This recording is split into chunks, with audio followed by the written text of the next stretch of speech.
Our journey begins in the East German province of Saxony-Anhalt.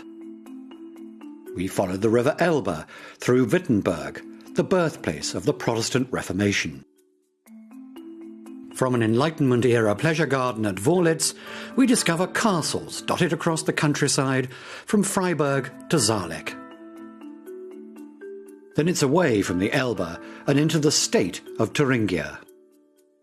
The famed cultural history of Weimar and the dark past of Buchenwald concentration camp are on our path down the old East-West Germany divide. We cross the border briefly to discover a 200-metre man-made heap of waste salt in the state of Hesse. Then move back to the former East Germany and through the Thuringian forest, Germany's green heart, before ending our journey at the romantic Reinhardsbrunn Castle.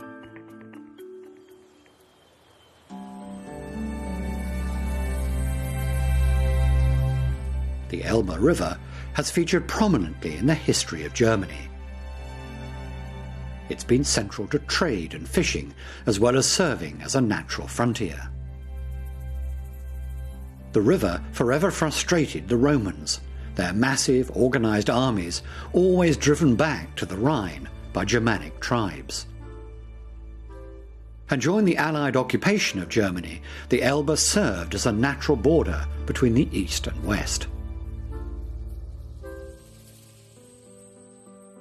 And situated on the eastern side of the river in the province of Saxony-Anhalt is the city of Wittenberg.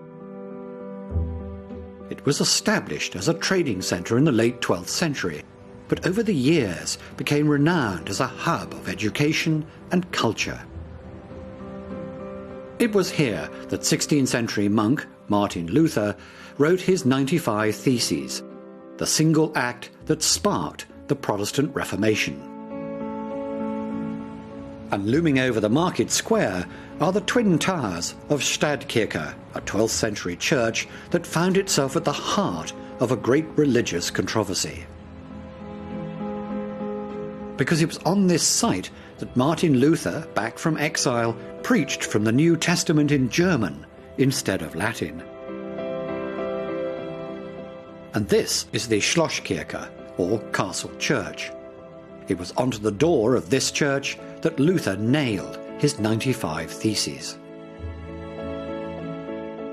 Today, the city of Wittenberg is a site of pilgrimage for Christians, especially Protestants, who want to get in touch with the roots of their faith.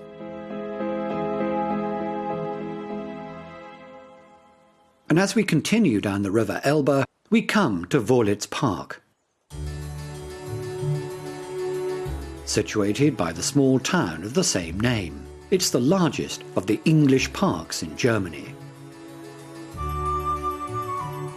When Prince Leopold III took a trip through Europe in the 18th century, he returned to Germany influenced by the ideas of the French and English Enlightenment. He sought to supplant the prevalent Baroque garden aesthetic, which was very geometric and ordered, with a new naturalistic approach. Islands, hidden statues and massive palaces rise up out of the woods and lagoons.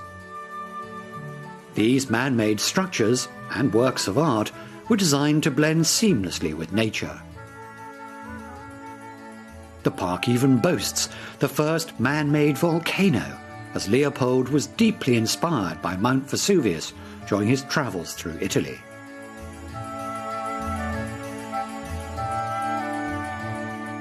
The overriding concept of the garden was influenced primarily by the writings of Rousseau. The French philosopher sought to incorporate nature into everyday life and use it as an educational tool. Schools and houses of worship for a number of religions are prevalent in the garden. Synagogues were built alongside churches here to highlight the religious tolerance of the Enlightenment.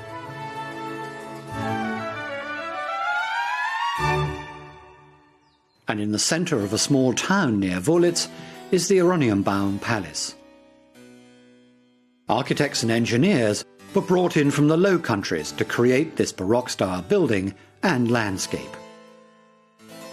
When Leopold's great-grandfather married into the Dutch royal line, he built this palace and gardens as a summer residence for his new wife. The gardens surrounding the palace consist of Europe's largest orangery, which boasts the most diverse variety of heirloom citrus fruits in Europe. From Germany's heritage to more current concerns. The Saxony-Anhalt region is a leader in renewable energy. 44% of the state's consumption is from wind power. However, most of the country's energy still comes from lignite, a low-grade coal.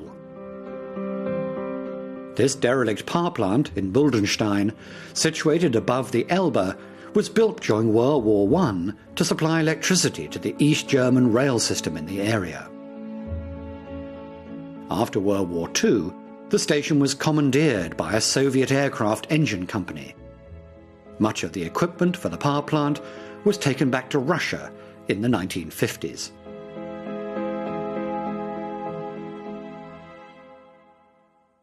This is the jewel city of Bitterfeld and Wülfen. Like many East German towns, the economy here was primarily based on the discovery of lignite and the subsequent heavy industry that grew up around it. Now the industry in the city is geared largely towards the production of solar cells. And running through the town is the A9, which connects many of Germany's major cities, from Munich to Berlin. Many of the east-west highways during the Cold War were restricted and empty.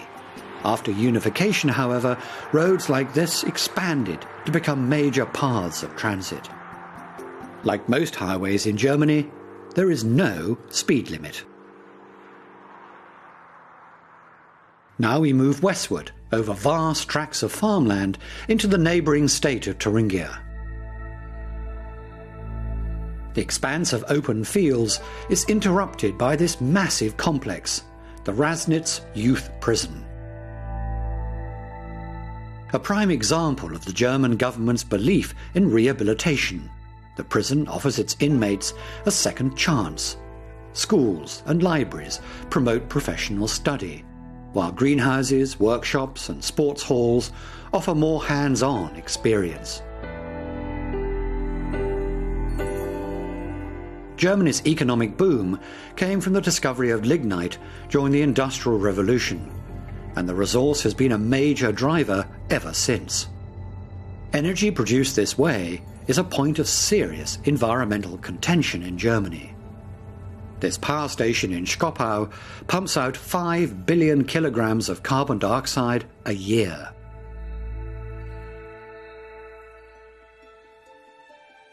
Further down the Elbe is the town of Freiburg. Known as the Tuscany of the North, Freiburg is the northernmost wine-growing region in Europe and has been producing the drink for over 1,000 years. The history and growth of the town has been inextricably linked to this hilltop fortress, Neuenburg Castle. It was built in 1090 by a Thuringian count, but has changed hands several times. The Swedes captured it during the 30 Years' War, a conflict over the development of Protestantism. Then it passed from the Prussians to the French and back to the Prussians again.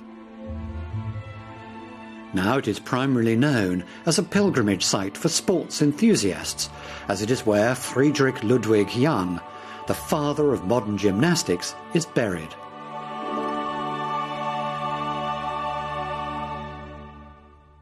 Now onto the village of Saarlek, which sits beneath two hilltop castles.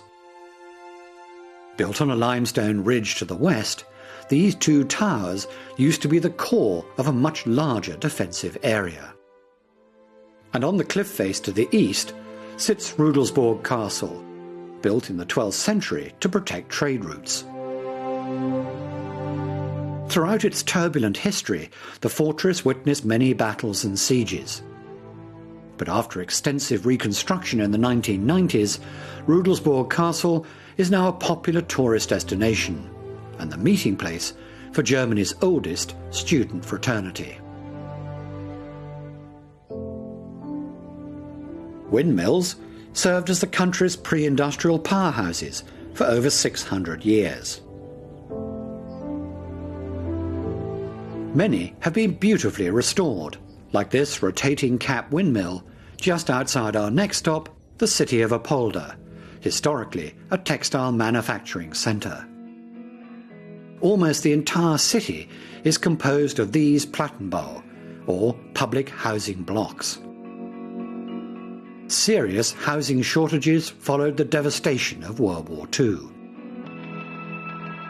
This particular style proved ideal throughout East Germany, as they were cheap and easy to construct.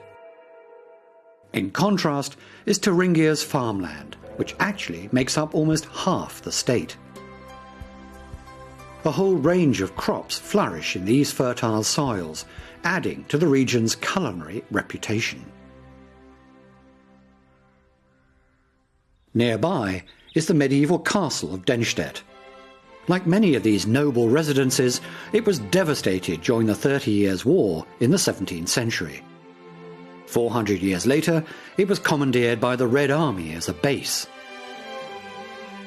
Today, Dennstedt is in private hands, and investors are considering ways of putting the castle to use, possibly as a sports centre or health spa. In the state of Thuringia, few cities can rival the historic and cultural importance of Weimar. It was here after World War I that the first democratic constitution of Germany was signed. In fact, from then until the rise of the Third Reich, the country was known as the Weimar Republic. The National Convention even sat here in 1919 because Berlin was deemed to be too dangerous due to rioting during the German Revolution. The city even has a literary genre to its name, Weimar Classicism. This came about as a result of the work of Goethe and Schiller, who both spent much of their working lives here.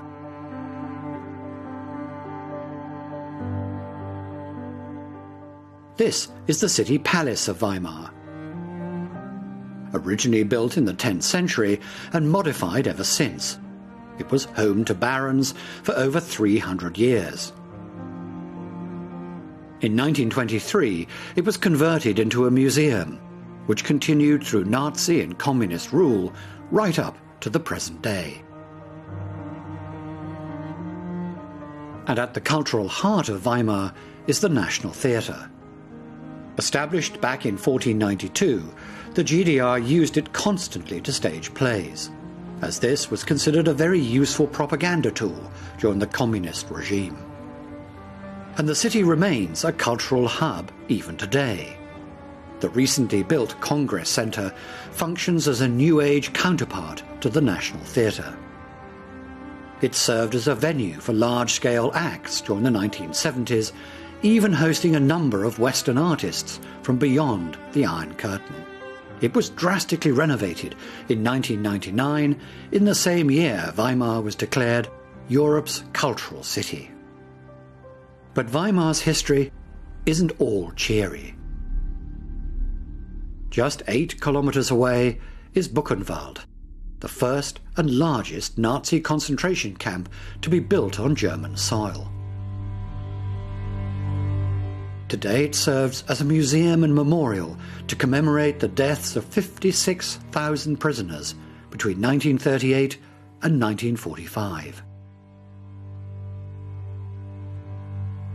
The most infamous of the camp commandants was Karl Otto Koch, whose wife Ilse came to be known as the Witch of Buchenwald for her horrific and sadistic treatment of the captives. The diseased and starving prisoners at the complex were also used in mass medical experiments, notably trial vaccines, which led to countless painful deaths. Buchenwald was finally liberated by the American forces in April 1945. Now, moving out of the grim past and westward, we arrive at Thuringia's capital city, Erfurt. Well positioned on a ford across the river Gera, the city became a centre for the trade of woad, a flower used to create a highly sought-after blue dye in the Middle Ages. Erfurt has a special place in the modern German psyche, as it was the location of the first meeting between chancellors from the East and West in 1970. And at the centre of the town is the Erfurt Cathedral. It was here that Martin Luther was ordained in 1507. The building was originally constructed in the Romanesque style for Bishop Boniface in 800. But Gothic additions were built during the Middle Ages.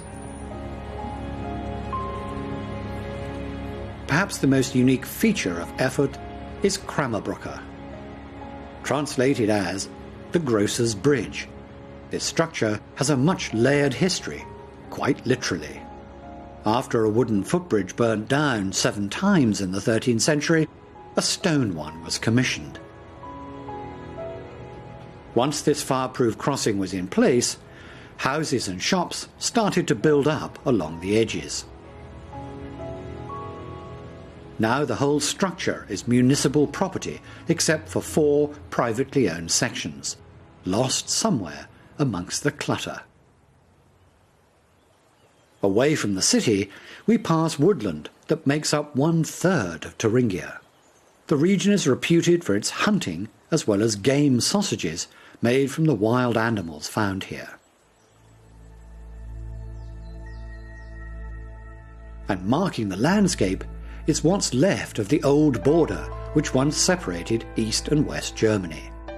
1,393 kilometers of fortifications extended along the entire length of inner Germany.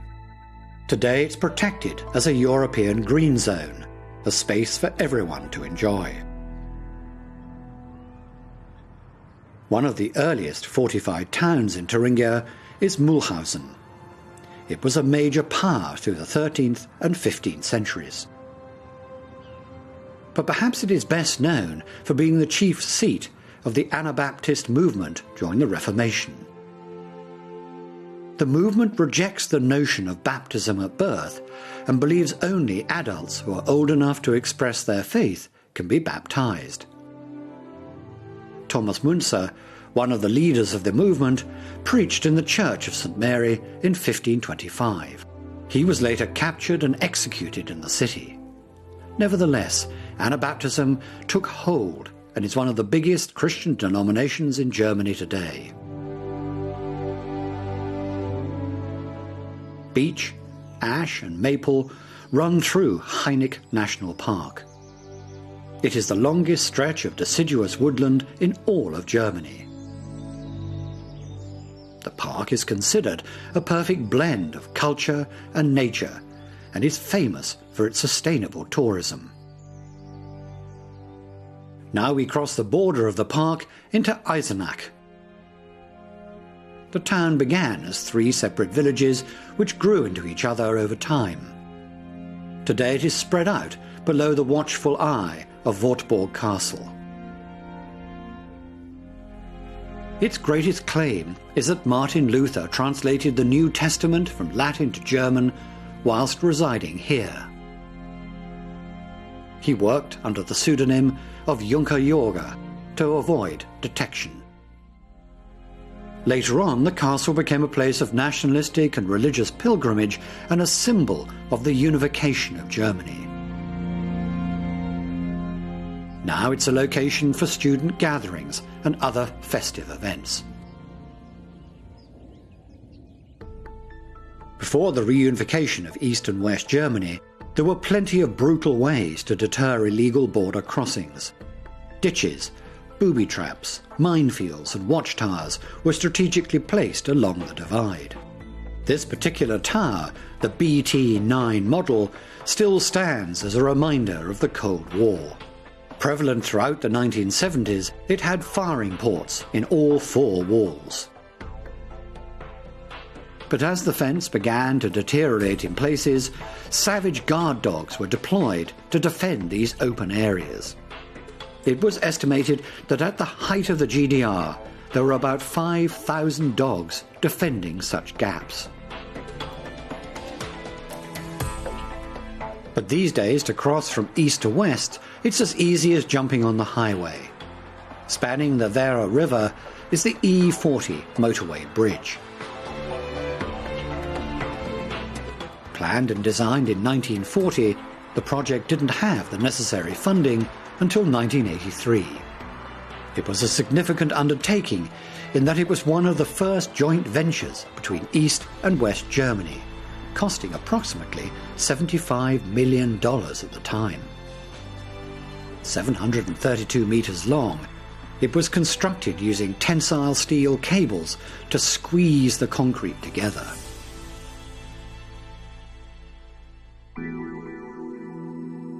Looming over this small town in Hesse is the ever-growing salt hill of Monte Carli. The area went through a boom in the Industrial Revolution, and the discovery of the nearby Wintershall potash mines brought the first industrial jobs to the community. Potash is one of the three main fertilizers in large-scale agriculture. But the process of extracting the usable potassium salts results in tons of solid salt waste. The mountainous landfill started in 1973 and has been growing ever since, now covering an area of 55 hectares. A 1.5 kilometre long conveyor belt transfers 10,000 tons of waste to the pile every day. There are now 150 million tons of waste salt on this mountain, and many tourists climb the 200-metre mound every year.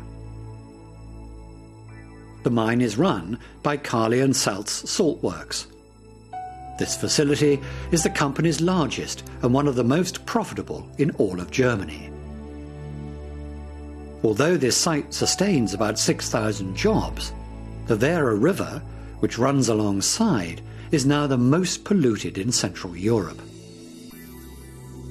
But plans to transfer the excess waste into the North Sea have been finalised, which should help restore the river. Often referred to as Germany's Green Heart, many consider the Thuringian Forest to be the poetic and philosophical soul of their country.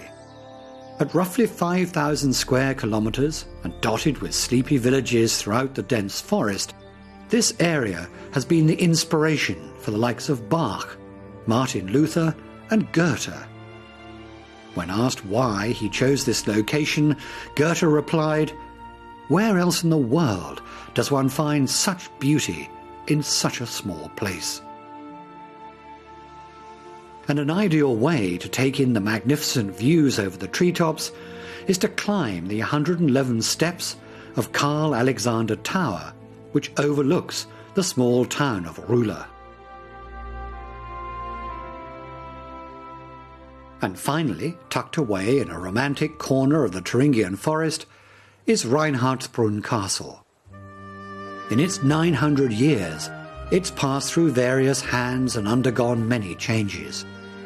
What we see today dates back to the 17th century and now surrounded by an English landscape-style park. For centuries, the castle was home to nobles and royalty.